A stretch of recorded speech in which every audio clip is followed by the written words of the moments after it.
welcome to Vivanta's podcast series. And in this episode, we're going to be talking about utility bill processing, management, and payment, which is actually very topical for a lot of companies who are currently looking at outsourcing strategies to streamline some of their processes and help them find cost savings.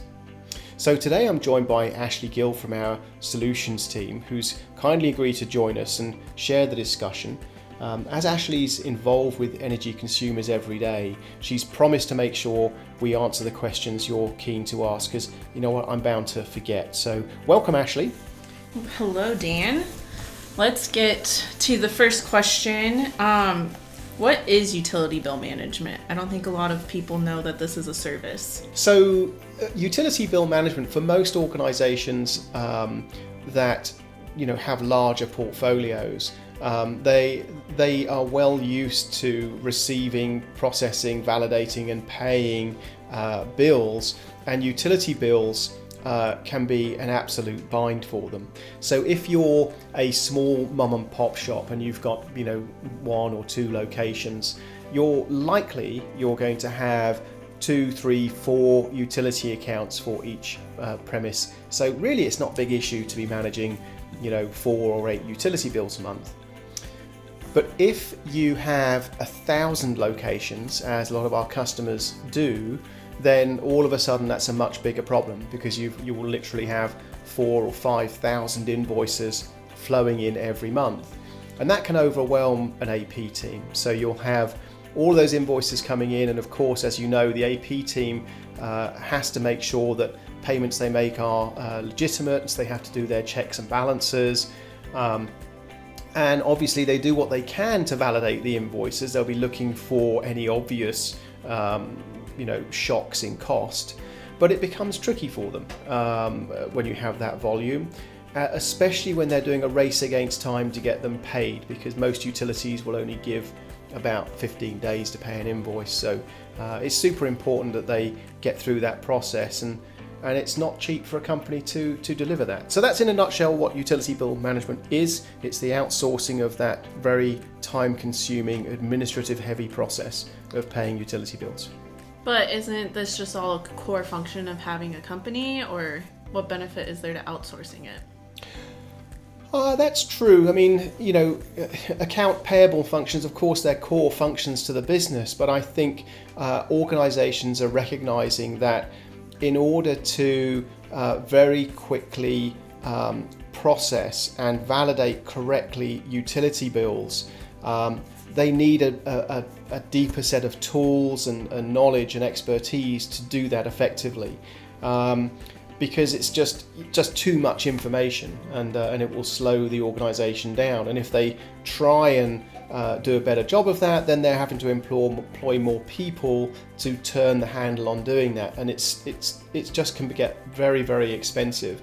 And then of course they're finding that it's not actually going to be delivering the results that they need in terms of all the reporting. So you're right, it is a core function, but I think, as I've said before, companies are really looking deeply within themselves to find these opportunities to find cost savings and streamline the way that they're doing things. So what does Vivanta's utility bill management process look like? If you're a large company, you're going to be receiving all these invoices. They're going to be coming in from all these different utility vendors. And let's just put this in perspective. So across the US, you have over 3,500 utility companies, for example. They're all going to have their different billing formats. They're going to be making their way into you. And that's a lot to process. So what we do is we will immediately contact all of your utility companies, and we will get them to divert those utility bills from you to our central processing location. When those utility invoices arrive, they will be scanned, keyed, validated, and then a funding file created that's actually custom built to map straight into your whatever your accounts payable software is, so that you have some time to review it and then fund a central disbursement account from where the utilities are securely funded actually over 90% by ACH, but are securely funded then to pay those bills. So it really does streamline it down. And as you notice from that walkthrough, there's a validation process which goes on as well. And that process typically is a 48-hour process. So it really does speed things up. How long does onboarding of a client take? Onboarding will vary depending on the client, size, makeup, quality of data, and so on. But I would say if you want a good rule of thumb, about 45 to 60 days. Some can be fast-tracked and get on a little bit quicker. Others may take a little longer. Just depends, as I've said, on the number of accounts that we're having to take on and validate and clean all the data and get them moving. And I can't understate the value of that data cleansing process at onboarding. It's the old adage, if you put rubbish in, you're going to get trash out the other end. So it's really important to make sure the data is of good quality. And I'll give you a good example of that. We've actually onboarded a customer before who had many thousands of accounts, and on that onboarding process we identified over 130 accounts which they were paying bills on but shouldn't have been, and it's just there was a disconnect between the real estate team and the facilities team which hadn't been picked up. So they were still paying utility bills for accounts for properties that they hadn't actually been in for a while. So and that's immediate, kind of right off the bottom line. It's just adding value from day one. So it's a really important part of the process to get right. These companies are trusting us with their money. What assurances do they have that their funds are protected with us? Well, that's a very good question, and we go the extra mile, we think, in trying to give those assurances. Vervantis is a SOC 2 Type 2 certified organisation anyway. So what that means is that our policies and our processes are independently attested to make sure that they are robust. And it means that we also have regular third-party penetration testing of our systems and software to make sure they are secure. So that's kind of the first part of this process of security. I think the other part is that when customers are funding those accounts, that central disbursement account is actually it's not in our control, it's not in our hands, so we can't access funds that customers deposit, and the only way those funds can move from that disbursement account is actually to the vendor accounts that have been pre-prescribed. So it's a very secure process. Are there any other protections we offer? Yeah, obviously we as an organisation, we put a lot of thought into the how we can give those assurances and give customers confidence in us and our process. And aside from the fact that we're SOC 2 Type 2 with a big track record of looking after tens of thousands of utility accounts, and I think we manage about a $1.5 billion spend for clients currently. So we are a larger organisation, but we underpin that with some significant insurance, not just business insurance, but even go further with things like cyber insurance, a really high level of cyber insurance, which helps to give customers that those protections if things were to, for any reason, go wrong. Are there any guarantees, since we're handling these invoices? How do they know that if we mess up, they are still protected? If we drop the ball on processing an invoice, then naturally we hold our hands up and we take the full kind of hit for that. And so we'll provide financial compensation. So we have a late fee guarantee that will do that and provide that. But we do, the process that we have, we do work incredibly diligently to make sure that we're not dropping the ball in our process, but more importantly, that the ball isn't getting dropped on just the day-to-day operation of receiving an invoice. So for example, we will consider an invoice missing if it hasn't arrived at a set number of days prior to the normal due date. That's when it comes missing in our world, and we'll be chasing that down to make sure that there aren't any late fees in the first place. Along the other parts of the process, what visibility do our clients get to us handling all these things for them? So Vivantis has spent a lot of time and continues to invest a lot of time and money in our systems. So we have our own proprietary software, which allows customers a really good level of visibility into their entire program, actually, not just utility bill management, but it will allow them to see, every invoice, not just the PDF, but all the line item data. And we're actually one of the few services that gathers 100% of the line item data off the invoice, which allows not just really good quality reporting data, but it allows us to really go in a deeper dive to find things like overspends, to find those areas where you're trying to find those energy hogs or outliers in the portfolio. So if a company puts in a request for an open close, can they see the steps of the process they're on that? They can. When there are new accounts that need to be set up or accounts that need to be closed for different locations, and they have that miserable task of trying to get through to a utility company. They're on hold often for hours trying to get through and get this dealt with. But in our system, the software itself, you can just click on really easily, make the request, and the entire process is mapped through the system. So you've got complete visibility of the request that's made to open or close, what status it's in, what's been done. We even track all the email correspondence is actually tracked in the system too, as it relates to what's going on with a particular site. So you can really quickly come in and you can search by site number and you can actually find all that information instantly. So it's really, really powerful. With all these moving parts, though, it sounds like it would be easy for things to get lost and then result in a disconnection. So how often does that happen in our process? Disconnections are incredibly rare.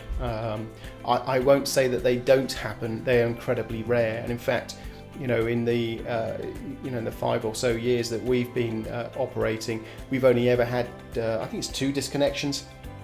And actually that's not because of our process falling down, it's because they were accounts that were never notified by the client that they were part of their site. So we didn't even know they existed. And so it didn't, until they were actually having that disconnection situation, it didn't raise its head. But again, our team is very adept at working with emergency situations. So we were able to work very quickly with utilities, get power restored, get the account set up correctly, mapping it through the billing system. So not only was that dealt with really quickly, but it was back on and billing properly, and we'd mapped it through to make sure it never happened again. You kind of touched on this already, but how much contact do our clients have with their utility providers? We never exclude our customers from talking to their utility companies or any vendor companies, suppliers. We think it's really important that they have the ability to have those relationships and have that contact where needed, because I think there's an awful lot of value which the utility companies can bring to customers. So that's the first thing. However, when it comes to managing the utility bill processing and management, the whole rationale is that our teams will manage most of that activity. The idea being that our customers really are going to be managing by exception. So we're very, very hands-on. We're the experts at the elbow. We're the first port of call for everything. We will manage everything directly. We can, deal with most exceptions. About over 95% of exceptions we deal with directly with utility companies on your behalf. So you only have to get involved if you have to get involved. And I think that works quite well. There's a good balance there. So what would you say are the top 5 benefits of our process? I think for our customers, they certainly see the top 5 as having some good assurance. So it's knowing that their utility bills have had the attention to detail through a good validation process, that they're having those overspends highlighted and addressed where they've got outliers in their portfolio, making sure their invoices are paid on time is obviously really, really important. So I think the number one thing is really assurance that they've got a trusted partner looking after things and making sure that things are kind of happening as they should. I think the second thing is that they recognize how much of their valuable resources can be freed up so that they can focus on higher priority projects. And I think that's really important. It's having people in your organization, it's quite costly, by the time you factor it all through. So if you can take them off mindless, administrative, low-value tasks like this and put them on higher value projects, that's definitely an area where customers are benefiting. I think the third thing is that they do get a much greater visibility of their cost, their use, the trends, really that flows from having good, high-quality data on their spends. And it really, really does help. And it will really support other things as well, like energy procurement programs or sustainability reporting. Once you've got that really good quality data flowing, there's an awful lot that you can do with it. I think the fourth thing is that they enjoy fewer late fees. Anyone out there with large portfolios knows how quickly that they can add up. If you take too long to evaluate an invoice, then they're going to throw on a late fee. We're very good at avoiding those late fees and actually arguing to have them removed at times when they have been applied. So that's important. So making sure we have fewer late fees and less supply disruptions is obviously really important. That's a good value that they see. And then I guess fifth, by far from last, but one of the fifth main points is really that they have a much more streamlined funding process where instead of having hundreds or thousands of payments being made, those are condensed to just a few secure transactions. We create funding files as the customers need them, which can be every day, but most clients will say, okay, we'll have a Monday, Wednesday, Friday funding arrangement, and that tends to work well. But they certainly appreciate the fact they're not having to write hundreds or thousands of checks out to all these different companies and try and get the payments there on time. All right. Well, if a company is interested in looking to this solution more, how can they get a hold of us? I think the first thing they should do is to obviously drop us a line. If they can provide us with a little bit more information about the number of utility accounts that they have to manage and that type of thing, that will really help us. But they can drop some information through in the first instance to info@vervantis.com, or they can call our toll-free number, which is 1-888-988-5474. And we'll be able to give them much more information and schedule some time to give a demonstration of the system and really show them firsthand how it will streamline things for them. Any more questions? No. Okay, good. Well, I hope that's given you a bit of an insight into the utility bill management programs that we have, and that's we've given you a very high level of some of the value adds that come from the process. But if you do have more questions, you've got those contact details there. You can reach out to us, and we'll gladly answer your questions as they arise. Thank you again for joining me. And again, if you found this information useful and informative, well, join us for our next podcast, because we're going to be covering energy procurement in a bit more detail and how to reduce the costs of not just from your energy suppliers, competitive energy suppliers, where you have open direct access markets, but we're also going to be looking at how you can reduce costs in regulated utility markets, which a lot more people are in those areas. So we'll be covering that, and we look forward to continuing the discussion.